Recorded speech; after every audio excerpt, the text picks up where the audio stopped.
Assalamualaikum warahmatullahi wabarakatuh. Pemirsa yang kami hormati, pada kesempatan kali ini kami ingin membahas tentang adab kelompok Wahabi terhadap Rasulullah, di mana mereka meyakini bahwa beliau Shallallahu Alaihi Wasallam pernah tersesat sebelum diturunkannya wahyu. Hal ini sebagaimana disampaikan oleh ulama rujukan dan kebanggaan Wahabi, yaitu Ibn Taimiyah dalam kitab Fatawa Al-Kubra karya Ibn Taimiyah jilid 5 yang diterbitkan oleh Darul Kutub Al-Ilmiyah cetakan pertama tahun 1987 halaman 256. Ibn Taimiyah berkata, kemaksuman yang ditetapkan ada pada para nabi alaihimussalam adalah yang didapatkan untuk mencapai tujuan nubuwah dan risalah. Karena seorang nabi adalah sosok yang menyampaikan dari Allah, sedangkan rasul adalah sosok yang Allah utus. Setiap rasul adalah seorang nabi, namun seorang nabi belum tentu menjadi rasul. Sehingga kemaksuman di dalam apa-apa yang para nabi sampaikan dari Allah telah ditetapkan, sehingga mereka tidaklah menetap di atas kesalahan di dalam tabligh. Kami tegaskan, mereka tidaklah menetap di atas kesalahan di dalam tabligh menurut kesepakatan kaum muslimin.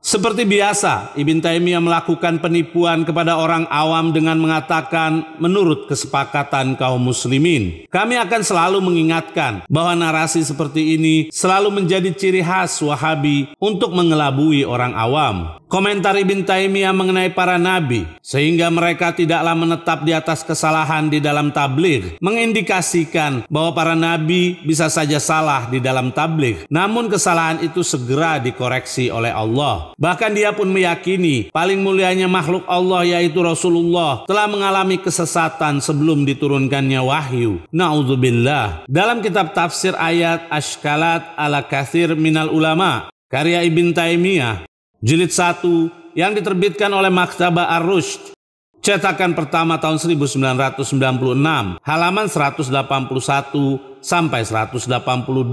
Ibn Taimiyah berkata, banyak dari kalangan ahlus sunnah yang mengatakan bahwa para nabi terjaga dari kekafiran sebelum nubuwah, sebagaimana yang dinyatakan oleh Ibn Ambari, Az-Zajjaj, Ibn Atiyah, Ibnul Jauzi, dan Al-Baghawi. Al-Baghawi berkata, para ulama usul meyakini bahwa para nabi adalah orang-orang mukmin sebelum mereka menerima wahyu, dan Rasulullah pun telah menyembah Allah di atas agama Ibrahim sebelum turun wahyu kepada beliau Shallallahu Alaihi Wasallam. Sedangkan syariat agama Islam belum tampak bagi beliau Shallallahu Alaihi Wasallam. Sekarang mari pemirsa simak apa bantahan Ibn Taimiyah kepada Al-Baghawi yang telah mensucikan Rasulullah sebelum wahyu turun. Aku, yaitu Ibn Taimiyah berkata, perkataan Al-Baghawi ini bertentangan dengan firman Allah, dan dia mendapatimu dalam keadaan sesat, lalu memberi petunjuk. Makna ayat ini adalah Allah mendapatimu sesat sesuai keyakinanmu sekarang. Kami tegaskan, Allah mendapati Rasulullah dalam keadaan sesat, lalu dia memberimu hidayah menuju tauhid dan kenabian. Maka Allah telah menjadikan tauhid yang sebelumnya beliau sesat darinya, lalu Allah memberi hidayah menujunya.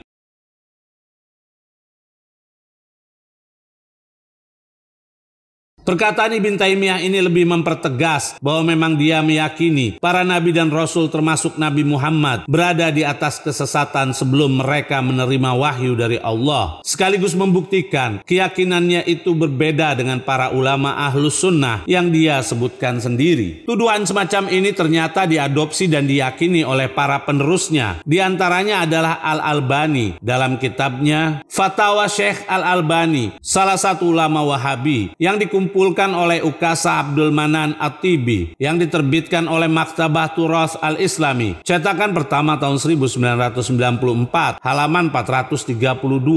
Al-Albani berkata, saya katakan mereka itu tanpa saya menghindar dari menyebut nama-nama mereka adalah kaum yang sesat dari kebenaran. Tidak jadi soal melontarkan ungkapan ini. Mereka masih dalam keislaman saat saya katakan bahwa mereka itu sesat dari kebenaran. Karena Allah Azza wa Jalla menyebutkan nabinya bahwa sebelum turun wahyu kepada beliau Shallallahu Alaihi Wasallam, Allah berfirman, dan dia mendapatimu sebagai seorang yang sesat. Kami tegaskan, mendapatimu sebagai seorang yang sesat. Lalu dia memberikan petunjuk.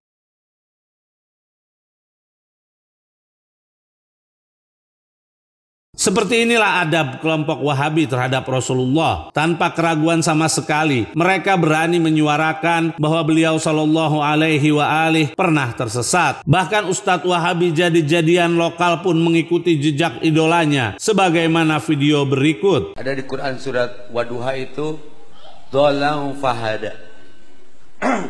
Setiap orang itu sesat awalnya.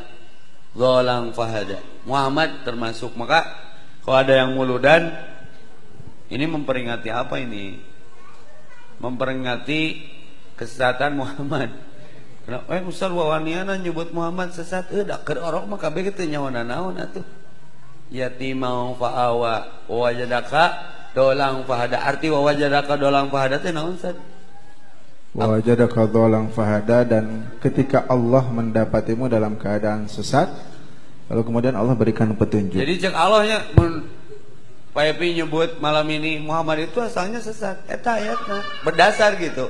Dari pernyataan para ulama yang dijadikan rujukan oleh kelompok Wahabi ini menunjukkan akan kebodohan dan kelalaian terhadap mereka, karena mereka tidak menelaah riwayat yang lain dan langsung meyakini hal tersebut. Riwayat yang kami akan bawakan berikut ini menjelaskan tentang posisi Rasulullah sebelum lahir di dunia dan sekaligus sebagai pembelaan kita terhadap penghinaan yang mereka lakukan kepada Nabi kita. Walaupun Nabi tidak perlu pembelaan. Dalam kitab Musnad Al-Imam Ahmad bin Hambal yang ditahqiq oleh Syuaib Al-Arnaud, jilid 27, yang diterbitkan oleh Mu'assasah Ar-Risalah, cetakan pertama tahun 1999, halaman 176.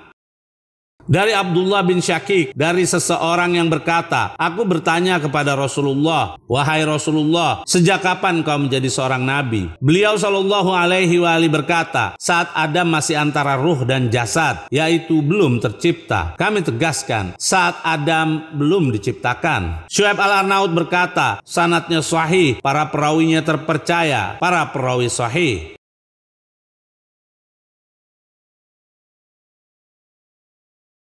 Dalam kitab Sunan At-Tirmizi yang ditahqiq oleh Al-Albani yang diterbitkan oleh Maktabah Al-Ma'arif, halaman 821. Riwayat yang hampir sama. At-Tirmizi berkata, hadis ini hasan, yaitu baik, sahih. Al-Albani berkata, sahih.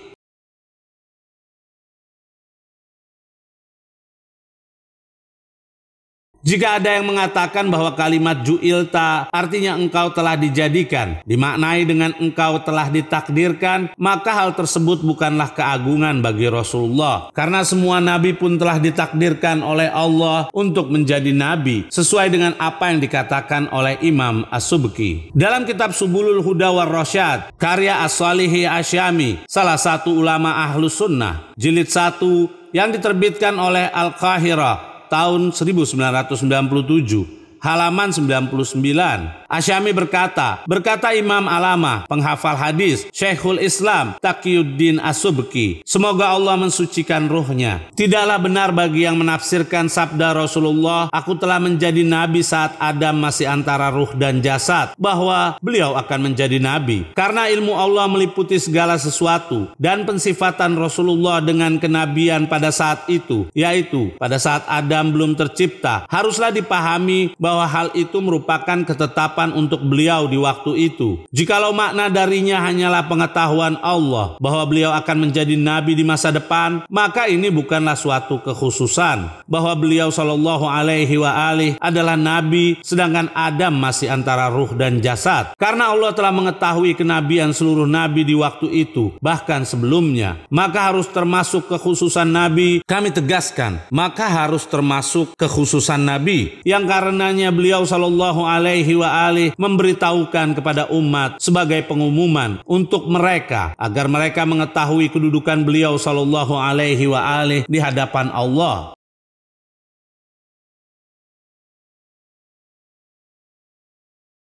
Dari pernyataan As-Subki ini kita dapati bahwasanya hakikat Rasulullah sudah menjadi nabi sebelum diciptakannya Nabi Adam. Hal ini membuktikan bahwa ruh dan jasad beliau telah disiapkan oleh Allah mengemban risalah abadi sampai akhir zaman. Yang lucu adalah Al-Albani mensahihkan riwayat tersebut. Hal ini juga menjadi bukti bahwa dia tidak berpikir dan hanya melihat sebuah riwayat secara tekstual. Riwayat ini menunjukkan bahwa Rasulullah sudah ada bahkan telah menjadi nabi sebelum terciptanya Nabi Adam. Logika mana yang akan menerima ketika beliau Shallallahu Alaihi Wasallam lahir di dunia mengalami kesesatan sebelum turunnya wahyu? Juga terdapat dalam kitab Mustadrak ala Sahihain. Bahkan riwayat tersebut disahihkan oleh Az-Zahabi dalam kitab Al-Mustadrak ala Sahihain karya Al-Hakim, salah satu ulama Ahlus Sunnah, yang ditaklik oleh Az-Zahabi, jilid 2 yang diterbitkan oleh Darul Kutub Al-Ilmiyah,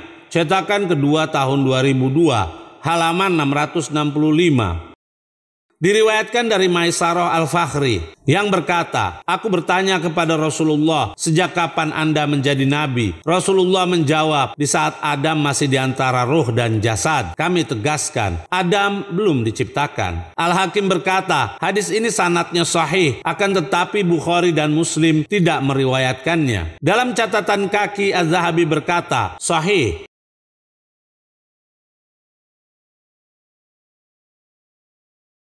Sekarang mari kita lihat penjelasan dari Al-Manawi tentang riwayat ini. Dalam kitab Faidul Qadir, karya Al-Manawi, salah satu ulama Ahlus Sunnah, jilid 5 yang diterbitkan oleh Darul Kutub Al-Ilmiyah tahun 2001, halaman 69. Al-Manawi berkata, sabda Rasulullah saat Adam masih antara ruh dan jasad, yakni bahwasanya Allah mengabarkan tentang kedudukannya di saat beliau masih dengan rupa ruh sebelum penciptaan jasad manusia. Sama seperti di saat Allah mengambil perjanjian Bani Adam, yaitu seluruh manusia, sebelum menciptakan jasad mereka. Maksudnya ketika Allah bertanya kepada Bani Adam sampai kalimat, bukankah aku ini Tuhan kalian? Muhammad SAW saat itu merupakan orang pertama yang menjawab benar. Maka dari itu beliau SAW lebih dahulu dibandingkan para nabi. Kami tegaskan, lebih dahulu dibandingkan para nabi yang lain, meski beliau adalah nabi terakhir yang diutus.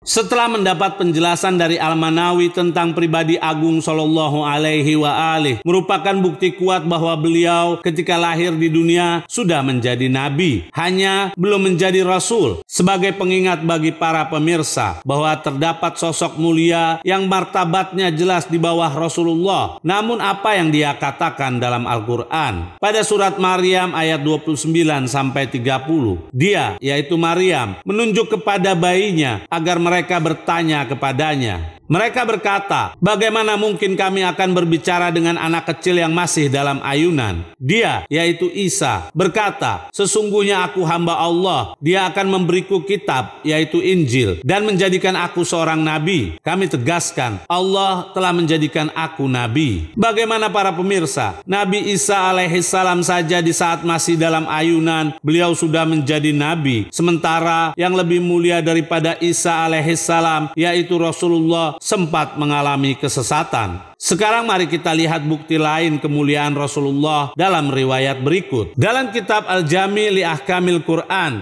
karya Al-Qurtubi, salah satu ulama Ahlus Sunnah, jilid 17 yang diterbitkan oleh Muassasah Ar-Risalah, cetakan pertama tahun 2006, halaman 69.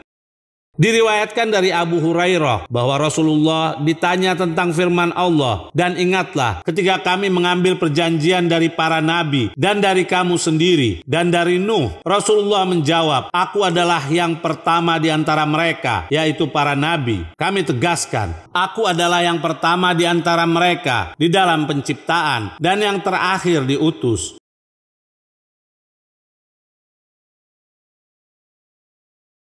Riwayat ini menunjukkan sedikit dari banyaknya keutamaan Rasulullah, yang mana beliau Shallallahu Alaihi Wasallam sudah diciptakan sebelum Adam alaihissalam. Bahkan di saat itu pula beliau Shallallahu Alaihi Wasallam sudah menjadi nabi. Karena itu, mari kita simak tafsir dari surat 93 ayat 7 dalam pernyataan salah satu imam Ahlul Bait Nabi dalam kitab Tafsir Al-Mizan, karya Alama At-Tabatabai, jilid 20 yang diterbitkan oleh Muassasah Al-A'lami, cetakan pertama tahun 1997, halaman 356. Diriwayatkan dari Ibn Jaham, dari Imam Ar-Ridha, ketika berada di majelis Ma'mun, beliau ditanya tentang ayat tersebut. Maka beliau menjawab, makna dari Allah mendapatkan engkau sesat adalah sesat di hadapan kaummu, yaitu kafir Quraisy. Dan makna, maka Allah memberi hidayah, maksudnya Allah memberi hidayah mereka untuk mengenalmu, wahai Rasul.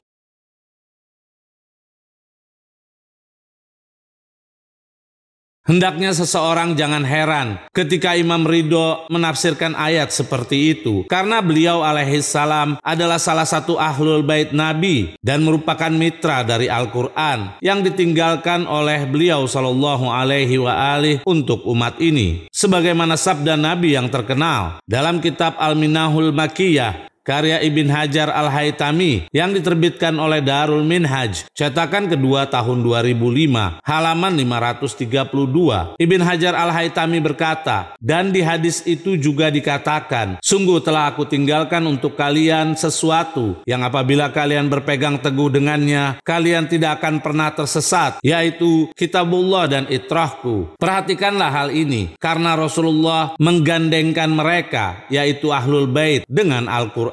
Kami tegaskan, Rasulullah menggandengkan mereka dengan Al-Quran, bahwa berpegang teguh dengan keduanya dapat mencegah kesesatan dan mendatangkan kesempurnaan.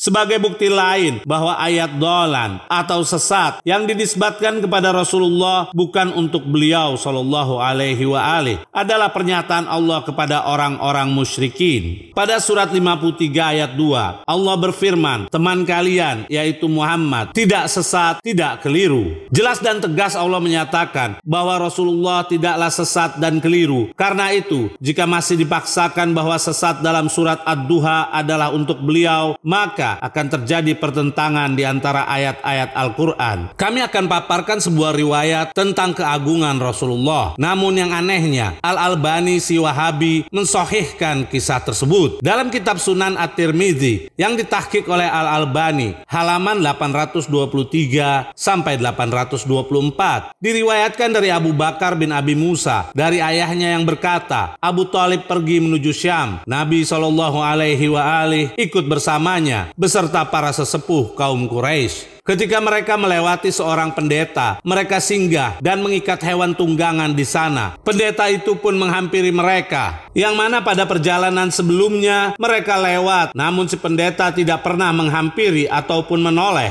Ketika mereka masih mengikat hewan tunggangan, pendeta itu menyeruak masuk, lalu memegang tangan Rasulullah seraya berkata, ini adalah pemimpin alam semesta, ini adalah utusan Tuhan alam semesta. Allah mengutusnya sebagai rahmat untuk alam semesta. Para sesepuh kaum Quraisy pun berkata, dari mana engkau mengetahui? Pendeta itu menjawab, ketika kalian melewati Aqabah, tidak ada satu pohon dan batu pun kecuali tunduk sujud. Keduanya tidak akan sujud kecuali kepada seorang nabi. Al-Albani berkata, hadis sahih.